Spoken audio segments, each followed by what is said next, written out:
European Council was competitiveness. And today I would like to focus on the threats to global prosperity and stability, thus our competitiveness, and the rise of protectionism. And as our domestic agenda cannot be seen separately from global developments around us, let me start with the US tariffs. When the dream of a united Europe began, it started with a very simple idea. Let's create one single market. Let's break barriers, take tariffs down. That is what made us strong. Because our companies grew, and so did the ties that bind us together. And then in the same spirit, we worked with partners across the world, including the United States. We built strong connections that we believed were unbreakable. And trade brought more than prosperity. It brought the idea of a shared way of life. And with commerce, our partnership has also grown. Countless are the friendships across the Atlantic. And because of this collective experience of the last, almost 75 years, so many Europeans feel utterly disheartened by the announcement from the United States. Let me be clear, Europe did not start this confrontation. We think it is wrong. But my message to you today is that we have everything we need to protect our people and our prosperity. We have the largest single market in the world. We have the strength to negotiate. We have the power to push back. And the people of Europe should know that together we will always promote and defend our interests and our values, and together we will always stand up for our Europe.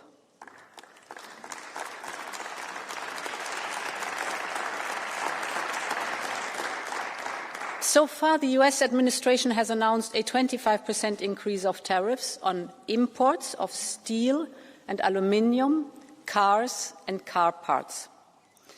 The next sectors facing tariffs will be semiconductors, pharmaceuticals and timber. And tomorrow we expect another announcement with so-called reciprocal tariffs that will immediately apply to almost all goods and many countries in the world. Of course, there are severe issues in the world of trade, without any question. Overcapacities, we know about the imbalances. We see unfair subsidies, denial of market access, or the IP theft. And I hear Americans when they say some others have taken advantage of the rules. I agree. We also suffer from it. So let's work on it. But tariffs across the board make things worse, not better. Tariffs are taxes that will be paid by the people. Tariffs are taxes for the Americans on their groceries and their medication. Tariffs will just fuel inflation, exactly the opposite of what we wanted to achieve. American factories will pay more for components that are produced in Europe. This will cost jobs. It will create a bureaucratic monster of new customs procedures. And today, nobody needs that, neither in the United States nor in Europe. So, our strategy builds on 3 pillars. First, we are open to negotiations. We will approach these negotiations from a position of strength. Europe holds a lot of cards, from trade to technology to the size of our market. But this strength is also built on our readiness to take firm countermeasures if necessary.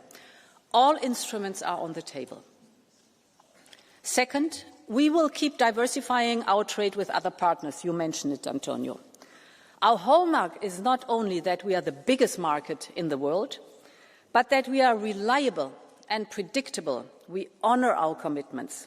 And that is exactly what our partners are looking for today. And my third point, we will double down on our single market. The single market is the cornerstone of European integration and values. It's our powerful catalyst for growth, for prosperity, for solidarity. But we have to tear down remaining barriers to have a single market to go big, because scale matters, and a single market to go fast and to go far.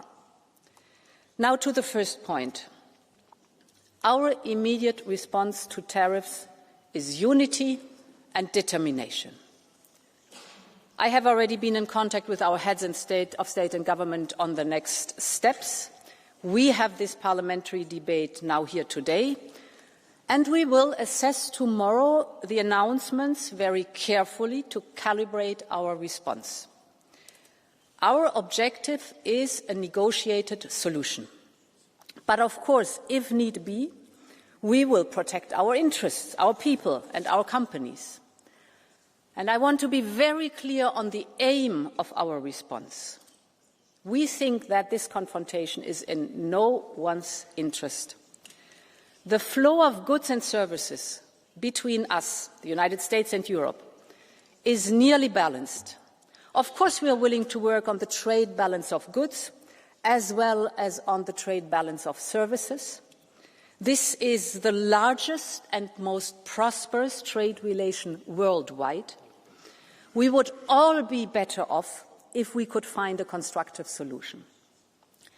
At the same time, it also has to be clear. Europe has not started this confrontation. We do not necessarily want to retaliate. But if it is necessary, we have a strong plan to retaliate, and we will use it. The second element of our strategy is diversification. Trade goes to where the business case is. We will open doors towards fast-growing markets across the world. Europe already has trade agreements in place with 76 countries, and we are now growing this network. We just concluded trade deals with Mercosur, Mexico and Switzerland. We launched the first ever clean trade and investment partnership with South Africa. We aim to conclude a trade agreement with India by the end of this year. We are in intense negotiations with Indonesia and Thailand. And later this week, President Costa and I will head to Samarkand for the first ever summit between the European Union and Central Asia. Europe has always been a trading continent. So let's connect with the beating hearts of the global economy. Our message is clear. Europe is reliable, Europe is predictable, and Europe is open for business. And the third point, honourable members, is unchain the single market. There are too many obstacles that tie down our businesses, and we have to do our homework. Mario Draghi is right when he says high internal barriers are far more damaging for growth than any tariff. End of quote.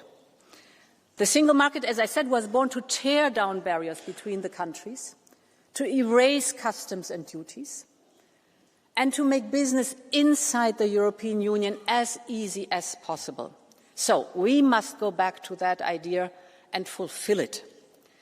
It must be easier for SMEs to sell the same product in all member states instead of relabeling it 27 times to comply with national laws. It must be easier for professionals to work across borders instead of getting stuck with different national bureaucracies. It must be easier for tech companies to launch a new service all across Europe instead of dealing with 27 different procedures. And to invest in Europe instead of sending their savings to the other side of the world. This is the promise of the single market. So,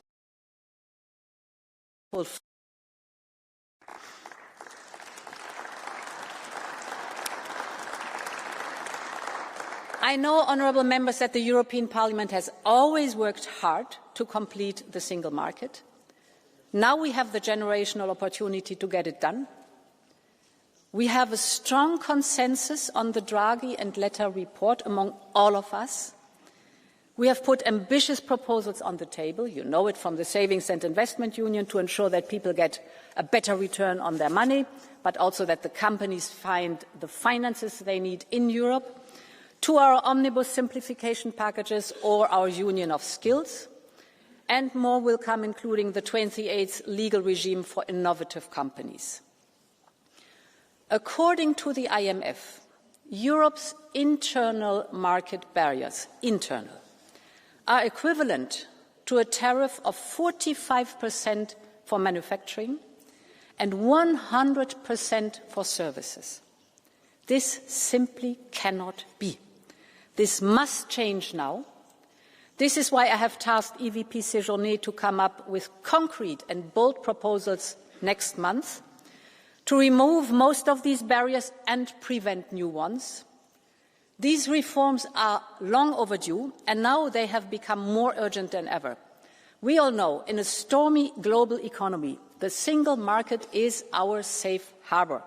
It's now 30 years since Jacques Delors laid its first stone, so it's time to finish the job. Thank you very much, and long live Europe.